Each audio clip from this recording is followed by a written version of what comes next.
Erev Tov, we are continuing the Shulchan Aruch. Let's finish this seif. Why don't we say we'll just finish this one. I'm repeating what we did last week just so we understand where we're at. Maran writes on page 476, Chalut. What is chalut? He's going to explain. Perush in parentheses. It means min pat shecholtin oto berotchin. It's a type of dough that you do chalita on in boiling water. Rabbi Yosef explained to us last time that chalita is also part of the food process when slaughtering an animal. Part of getting rid of the blood is by sealing it in through scalding hot water. But here we're talking about chalita, where you take dough and you do chalita. You put it in boiling water. And then you bake it in the oven. Pat gamur hu. It is complete bread. V'mvarech alav hamotzi. And you recite a blessing on it, hamotzi.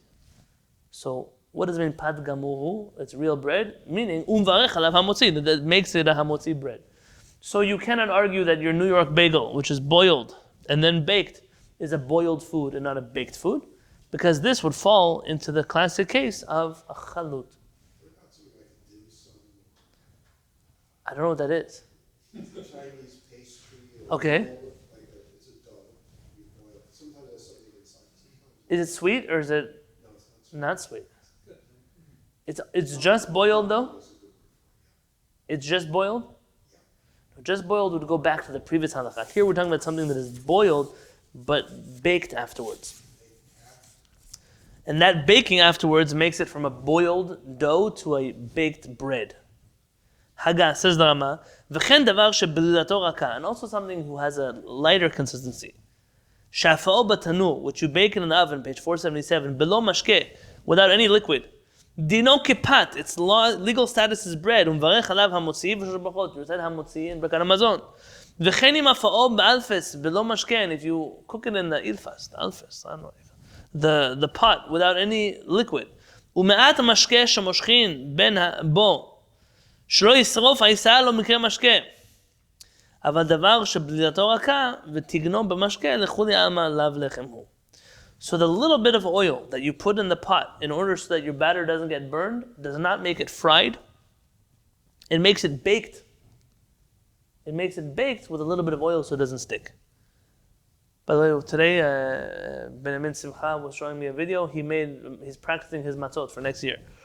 So he flipped over a pot like a wok, imagine. Yeah, it's like around over the stove, and he's making the lafot on top of that, the pito, the matzot on top of it. On top of the inverted, so it looks kind of like a tabun. Yeah? It's basically a tabun on your stovetop.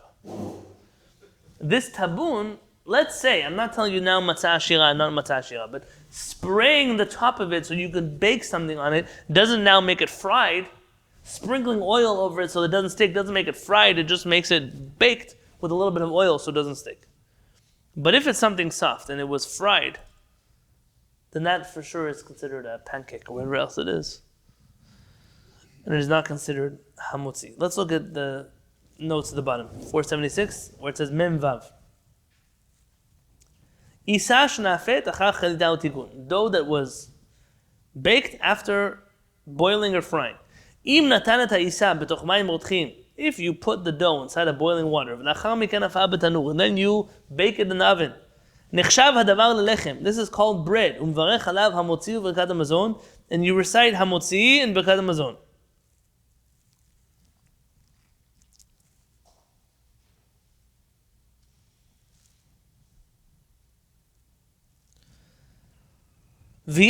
And some say, so on the left page, 477. Some say that after you put it in boiling water, you then move it to a pan that's dry. So it's a dry pan on the stovetop.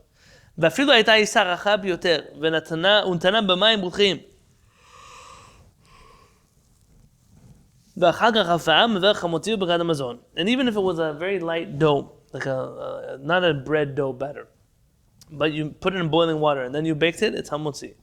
And if you fry the dough first in oil, ולאחר מכן אפה, and then only afterwards you bake it. יש אומרים שולח עליה המוציא. Some say you recite a המוציא on this regard. ולשיטה זו יש אומרים שאפילו אם אחר שתיגן העיסה בהרבה שמן, חזר ותיגן אותה בשמן מועט ביותר מברך המוציא. According to this opinion, that fried dough that you then bake is still hamotzi. So what if you boil something, you fry something in deep dough, and then afterwards you fry it in a very thin dough, like you were saying, like so it doesn't stick. So this makes it a hamotzi. V'yesh cholkim, and some argue, ואומרים שאם תיגן את העיסה בשמן נעשית כפת הבא בכסנין, ואפילו חזר פעם ואיך מוזות ועל מחיה. That if you, according to this opinion, if you fry dough in very heavy oil, meaning you deep fry something, that this now becomes pat haba b'kisnin. Like we discussed, it's mizonot, and only if you eat a lot of it, you recite hamotzi. Really? This is a war between the Magen Avraham in the name of Obeni Yerucham, and perhaps the Mishnah Berurah and the Taz and others. ומכל מקום, nonetheless, אם קבע סעודתו על עיסה שתיגן ואחר הפעם והמוציא ובקד מזון. Like any other dough that you first boil, and then any other dough that is mizonot, but it's pat haba b'kisnin, if you eat enough of it, it becomes hamotzi, and that would solve that problem, at least over there. Let's look at one more section. Isa shenafed b'machvat, dough that is baked in a pan. Im afat ha'isa b'machvat b'lo shemen. If you bake dough in a pan with no oil, afilu hayta isa raka, even if the dough was not bread consistency, mevarech alea hamotzi u'rakat hamazon. You recite hamotzi, it's bread. Ve'im natan b'machvat shemen mu'at, kedei shlo tidabek ha'isa, page 478 l'machvat. And if you put only a little bit of oil, so the dough will not stick to the pan. Gam ken mevarech hamotzi u'rakat hamazon. Like we said, that still is a hamotzi and b'rakat hamazon. Mipnei sh'nechshav hadavar la'afiyah v'lo l'tigun. Because a little bit of oil still counts as baking and not frying. But if you take the light batter and you put it in a little bit of oil, that already makes it a mezonot. We already discussed different types of doughs in the beginning of this section. I want to look at a footnote with you. Maybe like a pancake batter. Like a thin batter, very good. As opposed to a thick dough like bread. Yeah. Now, a pancake batter, I'm assuming that it's not sweet. If it's sweet, then it already becomes a mezonot. Anyways. But here, I'm talking about, I don't know if I'm not a baker enough. Could it be that a crepe has a very thin batter? Yeah? Crepe, yes. Yeah? Is it sweet? Does it have to be sweet, a crepe? No. No. So it could be, what's the difference between that and a tortilla? Is the difference is the type of dough and how you make it on a pan. Let's look here on page 476, there's a footnote.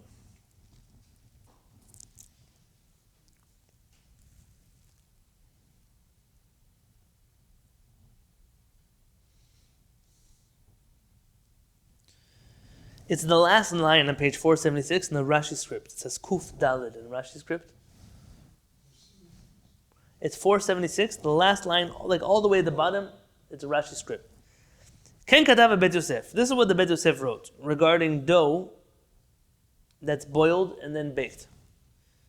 Kan, al pi mashal b'Yevamot. This is what he writes here, based on what the Talmud says in Yevamot. Shechalut. Now I'm on page 477 in the right column. Af al gav dechalte. That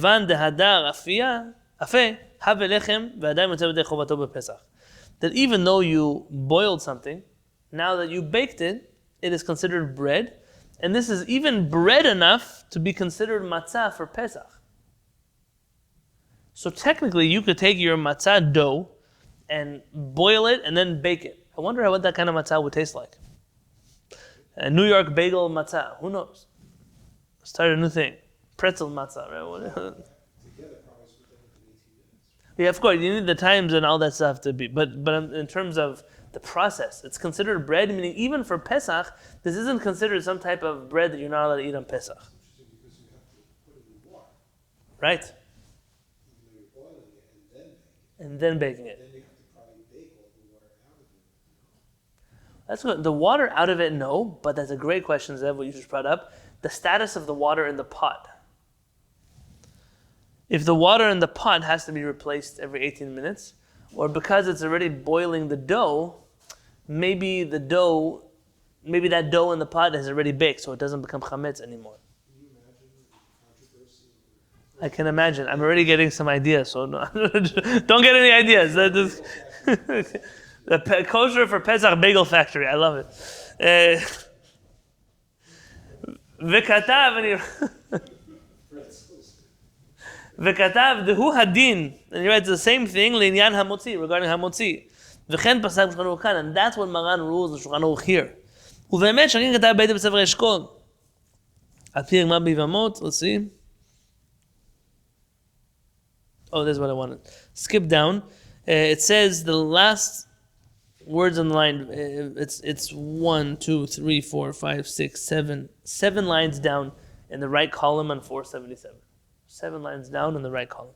V'ayen bepiskei Riyaz. Look in the writings of the Riyaz.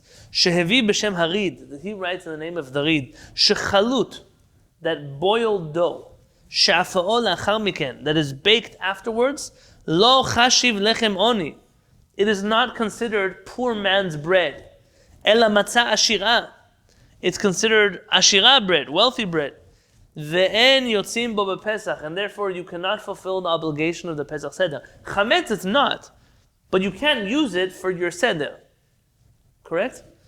V'chalak alav, and he argues with him. V'katav, and he writes, Dahavi lechem oni, that it is poor person's bread. Umvachin alav hamotzi, and you recite hamotzi on it. V'shechen dat darif, and that's the opinion of darif, meaning you have essentially 2 opinions here, and whatever you say here about hamotzi could directly influence whether or not you can use this type of bread for the Seder Pesach that you have. Meaning, on Pesach, are you allowed to eat matzah ashira? On Pesach itself. At the Seder, can you eat matzah ashira? As food? You can use food, but you can't food, Yeah. You can eat it as food, you just can't fulfill your requirement of matzah with it.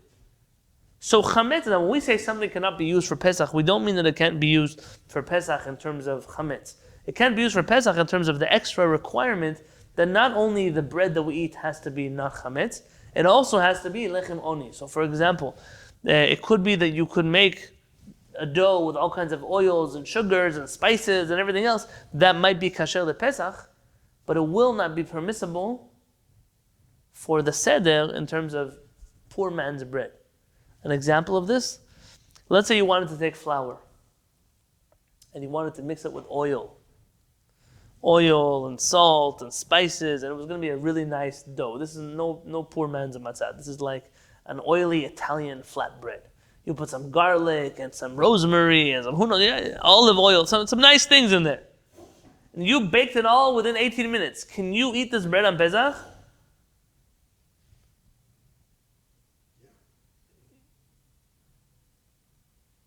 Yes, you can. Can you use this bread though for your Seder? No, because that's too fancy of a bread. That's too fancy of a bread, and that's not permissible for the Leil Seder. B'ezrat Hashem, the next time we get together,